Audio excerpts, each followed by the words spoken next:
जय हिंद स्टूडेंट, आज हम फिर से लेकर आए हैं नोमेनक्लेचर। नोमेनक्लेचर का मतलब होता क्या है? किसी ऑर्गेनिक कंपाउंड को नाम देने की पद्धति को ही नोमेनक्लेचर कहते हैं। Nomenclature, how many types of nomenclature? There are 2 types of nomenclature. First of all trivial system या कॉमन नेम, ठीक है। दूसरा होता है आयुपेक सिस्टम या आयुपेक नेम या मॉडर्न नेम, इसको बोल सकते हैं। ओके, कॉमन नेम और आयुपेक नेम में अंतर क्या है? अक्सर गांव में दोस्त यार आपको साथ घूमते होंगे, ठीक है। उसमें किसी का यूनिक नेम होता है। कॉमन नेम मतलब दोस्त को पुकारने के लिए नाम नहीं रखता है लोग, चिड़चिड़ाने के लिए। जैसे उसका नाम महेश है, उसका नाम महेश है, तो कॉमन नेम में क्या रख देगा? मंगरू रख देगा, ठीक है। उसी तरह जैसे खान सर है, तो खान सर जो क्या है, उनका कॉमन नेम है, लेकिन उनका ओरिजिनल नेम क्या है, मॉडर्न नेम, किसी को पता ही नहीं है, ठीक है। तो उसी तरह सेम एग्जांपल आप लेके सामने रखेंगे। नोमेनक्लेचर वो तो शख्स का नाम बताने के लिए वो कॉमन नेम और आयुपेक नेम है, लेकिन हम लोग ऑर्गेनिक केमिस्ट्री में जानेंगे कि कैसे इसका नाम एल्केन, एल्कीन, अल्कोइन में नाम आयुपेक नेम और कॉमन नेम कैसे लिखा जाता है, ठीक है। कॉमन नेम तो आपको पता है यूनिक नेम होता है, लेकिन आयुपेक नेम का फुल फॉर्म आयुपेक। कितना लोग आईपीएससी पढ़ते हैं? आयु पीएससी, आईपीएससी नहीं पढ़ा जाता, आयुपेक पढ़ा जाता है, आयुपेक, ठीक है। तो इसका हम फुल फॉर्म लिखेंगे इंटरनेशनल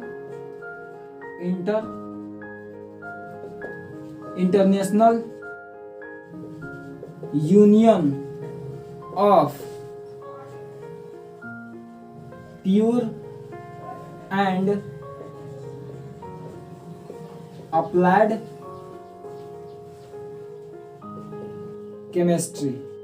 ओके, अब आयुपेक नेम लिखने के लिए क्या क्या जुड़ता है उसके बारे में भी हम लोग जान लें। कितना चीज रहेगा तो आपको आयुपेक नेम लिखने में आसानी रहेगा। पहला चीज होता है prefix plus word root plus suffix, ठीक है। अब आप लोग एक चीज नया इसमें देख रहे होंगे, एक प्रेफिक्स और सफिक्स होता क्या है। आप लोग उपसर्ग प्रत्यय पढ़े होंगे, तो उपसर्ग प्रत्यय में ली, खा, व, ट, ये तो हो गया आपका एक शब्द। लेकिन उपसर्ग और प्रत्यय। उपसर्ग मतलब लिखा,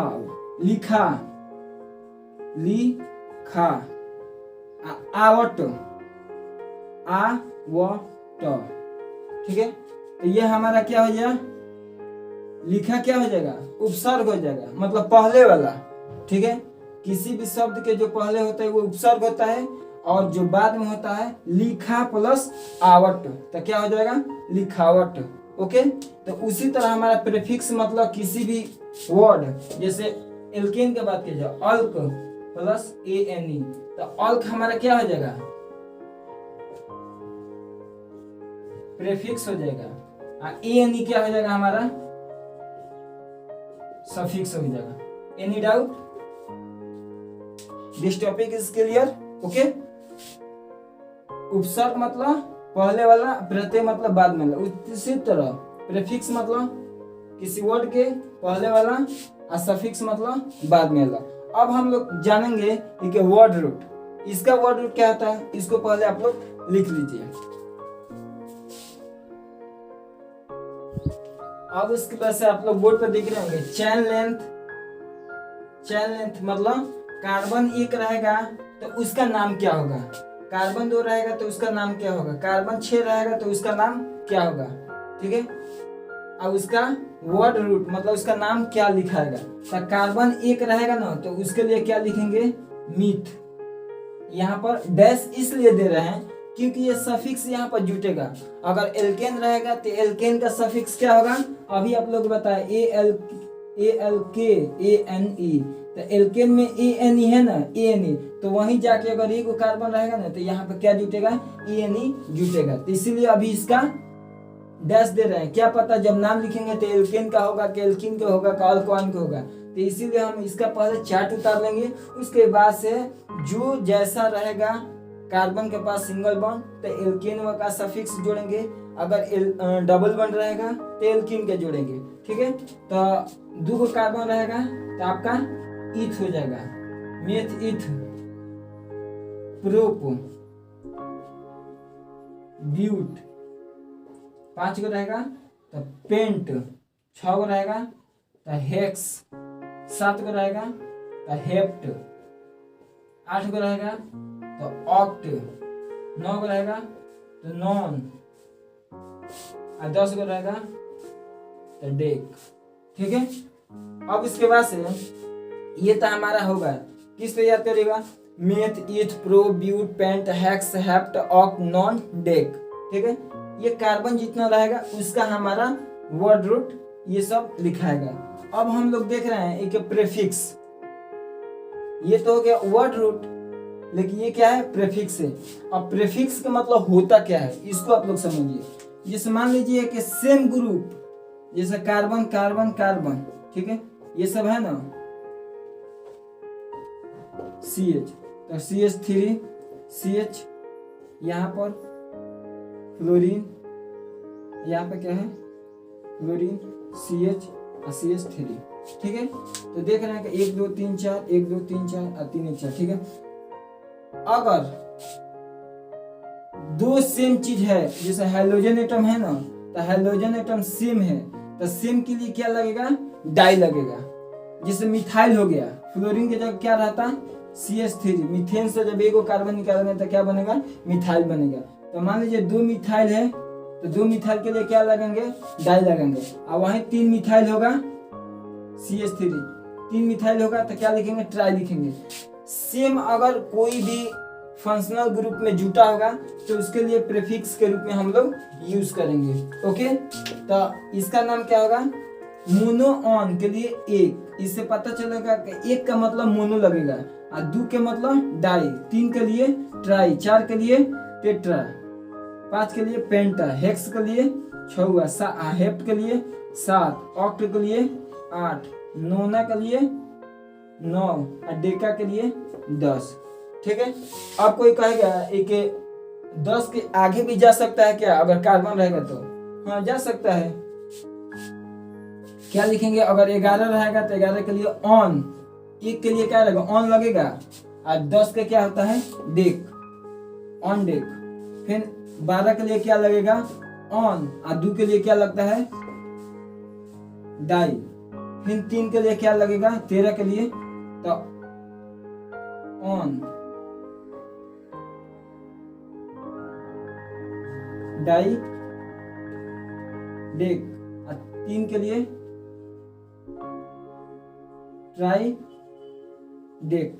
ठीक है, तो उसी तरह हमारा ट्राई टेट्रा पेंटा हेक्सा है, hexa dec, octa dec, nona dec, फिर उसके बाद से इसी तरह लिखते चले जाएंगे। हमको बस इतना ही से मतलब है 10 से, अगर आगे भी लिखना होगा तो आप लोग लिख सकते हैं। इसको सबसे पहले इसको आप बढ़िया से उतार लीजिए, इसके आगे हम बताते हैं। डायरेक्ट अब चलते हैं एल्केन पर। आप लोग देख रहे हैं एल्केन, ठीक है। अब एल्केन का मतलब देखिए क्या क्या कर रहे हैं इसमें। ये आपका एल्केन का ऑपरेशन किए हैं। अब एल्केन में क्या क्या ऐड होता है आपके पूरा स्क्रीन पर दिख रहा होगा। ओके, हम इसको समझाने की कोशिश कर रहे हैं। वर्ड रूट अभी बताए हैं, वर्ड रूट का मतलब होता क्या है। जैसे कार्बन 1 रहेगा तो उसको क्या कहेंगे, 2 रहेगा तो क्या कहेंगे, ठीक है। तो ये हमारा अल्क हो गया। अल्क क्या है, वर्ड रूट है। ENE जैसे मीथेन हो गया, मीथेन हो गया, तो यह हम ENE है तो इसका पहचान करेंगे कि ये एल्केन फैमिली का है, ठीक है। अब मान लीजिए अगर जो जिस रिलीजन से शादी करेगा उसका लड़का उसी रिलीजन का नहीं होगा, एक दूसरे रिलीजन का होगा। अगर होगा तो डाउट है, नहीं तो क्लियर करिए। ओके, तो यहाँ पर क्या है, मीथेन, ए दिख गए तो समझ लीजिए कि एल्केन फैमिली का है। अब मान लीजिए ब्यूटेन, BUTANE, दिख गया, इसका मतलब एल्केन फैमिली का है।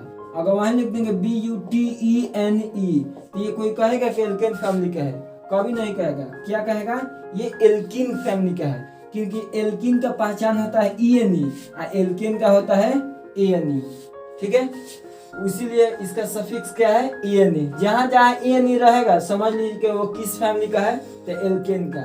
अब हम आते हैं एल्केन को, it is called paraffin oil. क्यों पैराफिन होता है? रासायनिक अभिक्रिया में कम क्रियाशील होने के कारण इसे पैराफिन भी कहा जाता है। ये रासायनिक अभिक्रिया में क्या होता है, कम क्रियाशील होता है, इसीलिए एल्केन को क्या कहते हैं, पैराफिन ऑयल भी कहा जाता है। ठीक है, इसका फॉर्मूला सब कोई बचपन से रटा है, CnH2n+2। अब यहाँ पर एक देखते हैं कि स्टूडेंट गलती क्या करता है।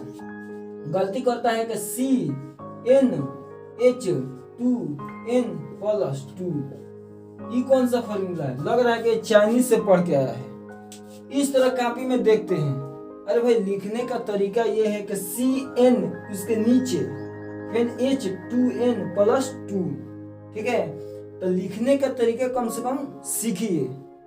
बड़ा क्लास में जाने जा रहे हैं, ठीक है, किसी भी तरह ठेल ठाल के पास हो जाए, ठीक है, कम से कम लिखने का तरीका आप लोग सीखिए कि हाँ किसी भी चीज को कैसे लिखा जाता है। ठीक है, तो ये हमारा एल्केन इस तरह नहीं लिखाएगा, इस तरह लिखाएगा। इसका फार्मूला क्या है, CnH2n+2। इसका मतलब दुगुना से दुगुना ज्यादा।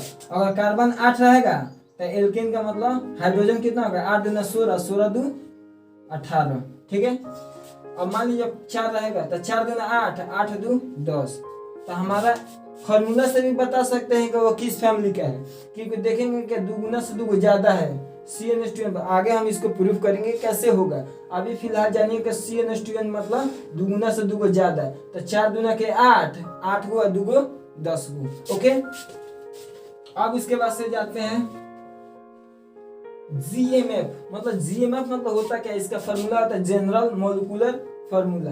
ठीक है, अब आते हैं यहाँ पर एल्केन। एल्केन सेचुरेटेड हाइड्रोकार्बन है, मतलब संतृप्त हाइड्रोकार्बन है। ऑप्शन में दे दे, निम्न में से एल्केन हाइड्रोकार्बन, निम्न में से हाइड्रोकार्बन है एल्केन, तो सेचुरेटेड, अनसेचुरेटेड। सेचुरेटेड मतलब होता है संतृप्त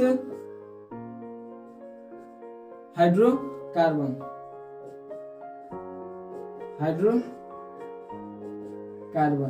तो दे देगा एल्केन निम्न में से है संतृप्त हाइड्रोकार्बन, असंतृप्त हाइड्रोकार्बन, दोनों इनमें से कोई नहीं।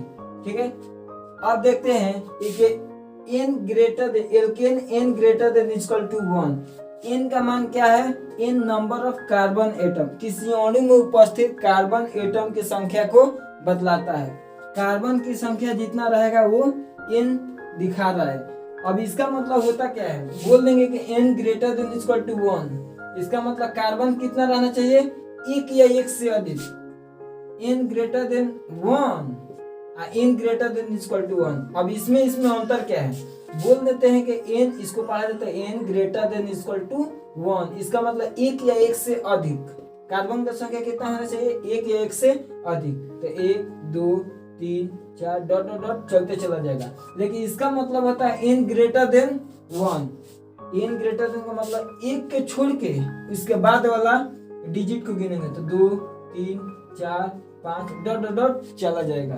ठीक है, तो इसका मतलब ये होता है। अब इसके बाद से देखते हैं कि एल्केन में कार्बन और हाइड्रोजन, बहुत ही इंपॉर्टेंट क्वेश्चन, ऑब्जेक्टिव बहुत ज्यादा पूछता है।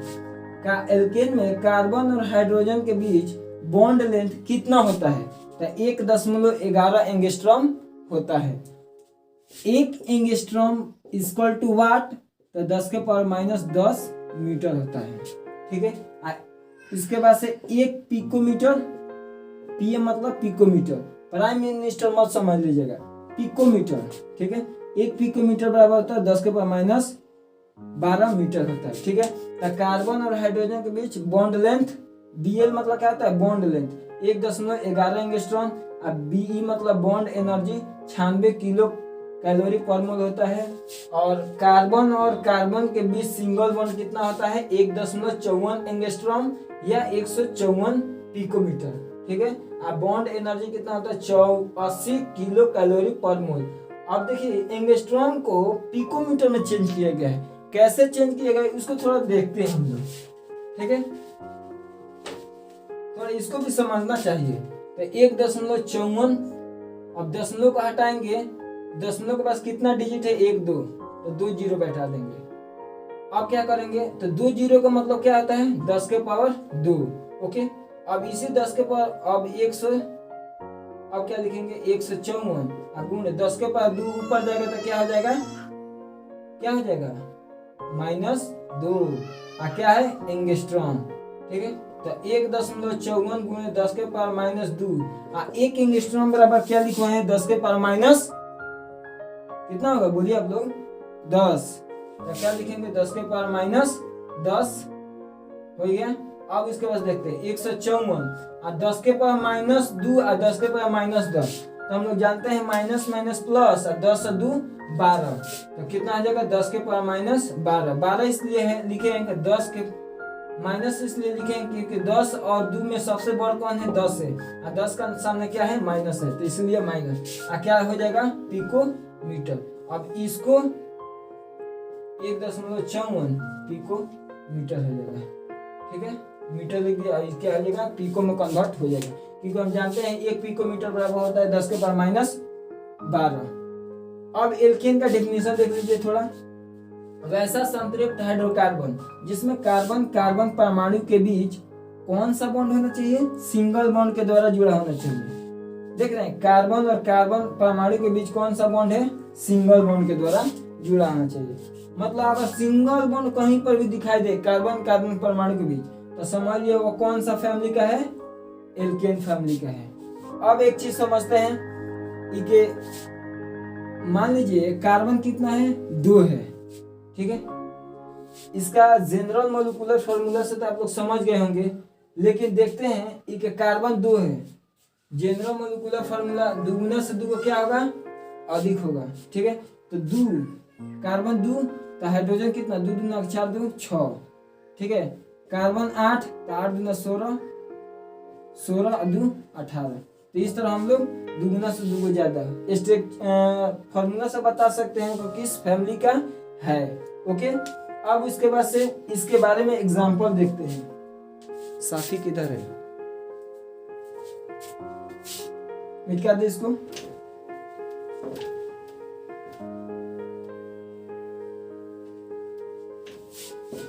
अब देखते हैं कि एल्केन के एग्जांपल कौन कौन सा है। तो ये देखिए, तो ये एल्केन है, जी हाँ है CH3 CH2 CH3 एल्केन है। अब जिग जैग में थोड़ा समझते हैं। ये एल्केन है, तो जी हाँ एल्केन। जिन्होंने इस सब वीडियो को नहीं देखे हैं बेसिक वो जाकर देखे, ताकि ये वाला जब नहीं समझेंगे तो आगे भी कुछ नहीं समझ में आएगा। ठीक है, अब उसके बाद से ये CH3 CH2 ये क्लोरीन, ये एल्केन है।